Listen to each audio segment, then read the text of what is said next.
विरोध किया, क्योंकि वो चाय बेचते बेचते गुजरात मॉडल बेचने लगे थे।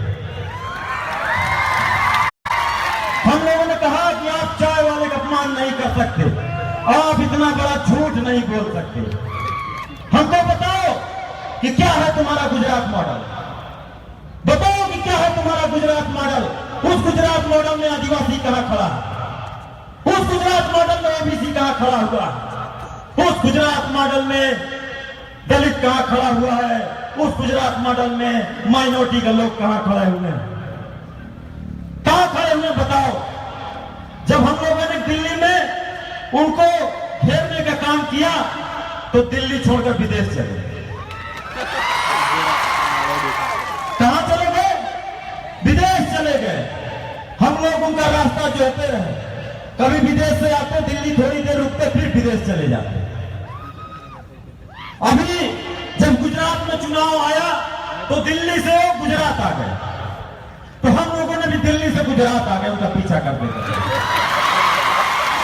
कि मोदी जी आपको हम छोड़ेंगे नहीं। आपने गुजरात मॉडल का जो धोखेबाजी किया, जुमलेबाजी, उसको बताना पड़ेगा। तो हम लोग आदरणीय छोटू भाई वसावा ने हमें आमंत्रित किया कि आ जाओ, तुमको गांव में, देहातों में, आदिवासियों के बीच, पिछड़ों के बीच जरा नजदीक से देख लो गुजरात मॉडल। तो हमें यह मौका मिला आप लोगों से रूबरू होने का, आप लोगों का बहुत प्यार मिला, स्नेह मिला। इसके साथ साथ मैं आभार व्यक्त करता हूं फिलिस्तीन टाइगर सेना का, कि जो जंगल का टाइगर एक बार जब दहाड़ता है तो कमल का फूल सुसूख जाता है, कमल का फूल सुसूख जाता है, और उनके झंडे जो गली के मोहल्लों में लगे होते हैं, लोग घुस जाते हैं अपने भीतर घरों में लेकर। मैं उनको आभार करता हूं, उनके काम को सलाम करता हूं, और आदरणीय छोटू भाई वसावा के संघर्षों को सलाम करने यहां गुजरात आया। गुजरात का अगर कोई शेर है, सामाजिक न्याय की कोई आवाज है, तो छोटू भाई वसावा है। मैं आप सबको ताली बजा करके उनका सम्मान करने के लिए ताली बजाने की उम्मीद करता हूं, गुजारिश करता हूं। साथियों, और मोदी जी कल तकरीर करके गए हैं, और तकरीर में फिर गुजरात मॉडल का उन्होंने जिक्र किया है।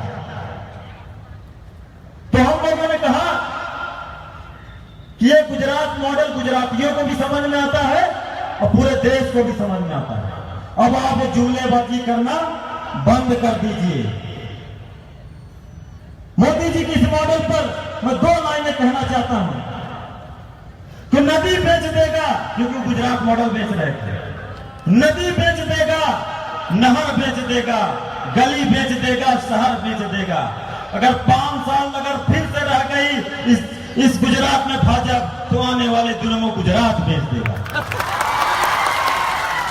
साथियों, जो भाजपा के लोग पूरे देश से गद्दारी कर रहे हैं, लोगों को लूटने घसोटने का, जुमलेबाजी का काम कर रहे हैं, उनको इस गुजरात में ही परास्त करना पड़ेगा। इसीलिए आज की यह सभा बुलाई गई है, इसीलिए दिल्ली से चल करके हम लोग यहां पर आए हुए हैं। जब हम लोगों ने कहा कि तुम्हारे गुजरात मॉडल कैसा है, इस देश में आदिवासी आत्महत्या करते हैं, इस देश में किसान आत्महत्या कर रहे हैं, और मैं खुद किसान का बेटा हूं, उत्तर प्रदेश की इलाहाबाद का रहने वाला हूं। जब हमने कहा कि हमारे किसान आत्महत्या कर रहे हैं, तुम्हारा आत्महत्या का जो दौर चल रहा है, लोगों को जो मारने का काम कर रहे हो, वो तुम्हारे गुजरात मॉडल में क्या कहता है? तो बोला कि तुम लोग एंटी नेशनल, तुम लोग देशद्रोही है। गुजरात में से और पूरे देश में हम लोगों को बदनाम करने की कोशिश किया कि जेएनयू के लोग देशद्रोही। तो हम लोगों ने कहा कि देश का किसान देशद्रोही है, देश का आदिवासी जो अपना हक मांगता है तो नक्सली हो जाता है, देश का आदिवासी जो अपने हकों की बात करता है, नदी नाले पहाड़ जंगल जमीन की बात करता है, तो माओवादी हो जाता है। क्या खूबसूरत मॉडल है तुम्हें, क्या बड़ी जुमलेबाजी है, इतना बड़ा झूठ। जब दिल्ली से लेकर के पूरे देश में नौजवान SC ST OBC माइनॉरिटी के लोग आंदोलन करना शुरू किए, तो इन्होंने क्या अपनाया धंधा? मन की बात, मन की बात शुरू कर दिया। हर एतवार को मन की बात। मन की बात में भी इतना झूठ कि आप समझ लीजिए कि अगर कोई पति अपनी पत्नी से अगर मन की बात सुनाना भी चाहे तो पत्नी डांट देती, चुप झूठे के।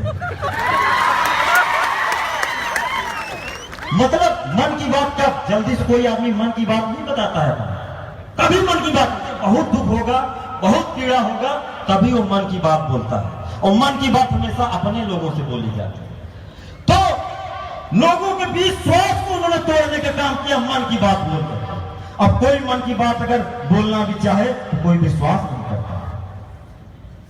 तो मैं पूछना चाहता हूं मोदी जी, अगर आदिवासी अपने मन की बात बोले तो किससे बोले? दलित अगर मन की बात बोले तो किससे बोले? जिनको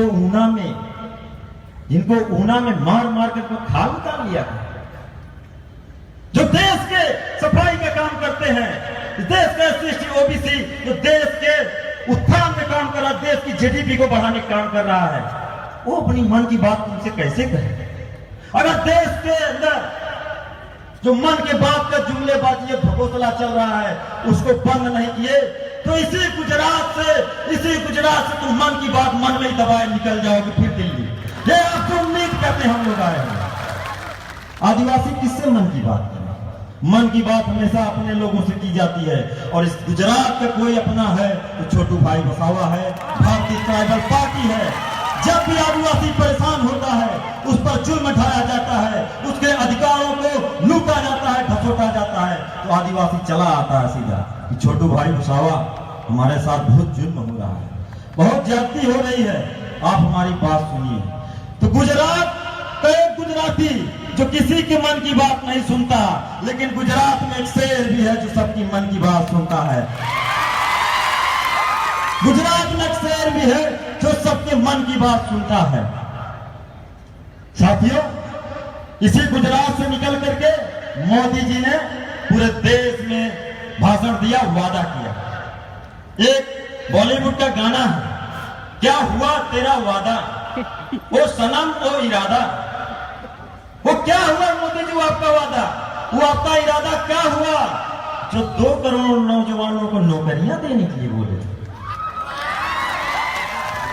तो 2 करोड़ नौकरियां कहां गई? आदिवासियों के बीच में बड़े बड़े डैम बनाए जा रहे हैं, सैकड़ों संख्या में उनके घरों से उजाड़ा जा रहा है, सैकड़ों बस्तियां रातों रात उजाड़ दी जा रही हैं, करोड़ों का संपत्ति, मिनरल्स, नदी नाले पहाड़ झरने। गुजरात मॉडल बेचते बेचते उनको भी बेचने का काम कर दिया था, उनको भी बेचने का काम करना शुरू कर दिया था। और इस मिनरल्स पर, जल जंगल जमीन पर शुरू से मूल निवासी आदिवासियों का कब्जा रहा है, जो उसको छीन नहीं सकते जब तक छोटू भाई वसावा इस गुजरात में है, तो उसको छीन नहीं सकते। बड़े बड़े डैम बना दिए और डैम का पानी और वहां पे बिजली अंबानी अदानी के घर में पहुंचा दी। वहां पे पानी रोक करके उनकी बिजली बना करके आदिवासियों के घर अंधेरा, अंबानी अदानी के घर अंजोरा। बड़े बड़े वहां हाइड्रोजन जल रहे हैं, यहां 100 वाट का बल्ब भी नहीं जल पा रहा। यह है तुम्हारा गुजरात मॉडल। इतना बड़ा झूठ, इतनी बड़ी जुमलेबाजी, तुम छोड़ो, देश को ठग लिए, गुजरातियों को भी नहीं छोड़ा। एक और इन लोगों ने घेरने का काम किया। कुछ दिन पहले इन्होंने कांग्रेस को घेरने का काम किया। अहमद पटेल जी को, माननीय अहमद पटेल जी को चारों तरफ से जब घेरने का काम किया, कौन खड़ा हुआ? कौन खड़ा हुआ? कौन खड़ा हुआ? और उस कमल के फूल को उसकी औकात दिखा दी। कौन था वो? अभी इन लोगों ने षड्यंत्र करके उनके तरकस से जो एक तीर थी उसको भी छीन लिया। तो एक जो तीर थी उसको भी छीन लिया। कोई बात नहीं, एक तीर ले जाओ, यहां हजारों तीर बैठे हुए हैं, हजारों तीर बैठे हुए हैं। एक एक घर से अगर 10-10 तीर निकलेगा तो इतना मारेगा तीर के मोदी जी और भाजपा के लोग गुजरात में कहीं टिकाने का नाम नहीं लेंगे। ये हम आपसे विश्वास और उम्मीद करने आए हैं। अब तो हमारे पास ऑटो रिक्शा है, फिलिस्तीन टाइगर सेना का तीर और कमान भी है।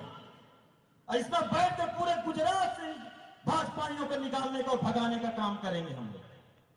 और आने वाले 9 तारीख को इस विधानसभा से जब आप लोग वोटिंग करने जाइए तो ध्यान रखिए कि जब छोटू भाई, महेश भाई और अन्य जगह के उम्मीदवार जब विधानसभा में बैठेंगे तो नर्मदा डैम का पानी कहां जाएगा?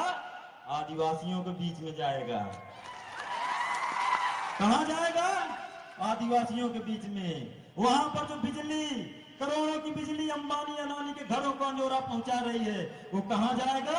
आदिवासियों के बीच में जाएगा, उनके घरों में जाएगा, उनका विकास होगा। क्योंकि तुम्हारे विकास में आदिवासियों का विकास नहीं है, उनका तो सब विनाश है। क्योंकि उनके पहाड़ लूट रहे हो, जंगल लूट रहे हो, कोयला लूट रहे हो, बॉक्साइट लूट रहे हो, आए दिन लूट के चले जा रहे हो। साथियों, 9 तारीख को आप लोग महेश भाई को ऑटो पर बटन दबा करके इतना वोट दीजिए, इतना वोट दीजिए, इतना वोट दीजिए कि भाजपा का नामो निशान इस विधानसभा से मिट जाए। मैं उम्मीद आप सबसे करता हूं, गुजारिश करता हूं। इसी बात के साथ मैं अपनी बात को विराम देता हूं। शुक्रिया। इंकलाब जिंदाबाद। जय आदिवासी, जय मूल निवासी, भूल जोहार।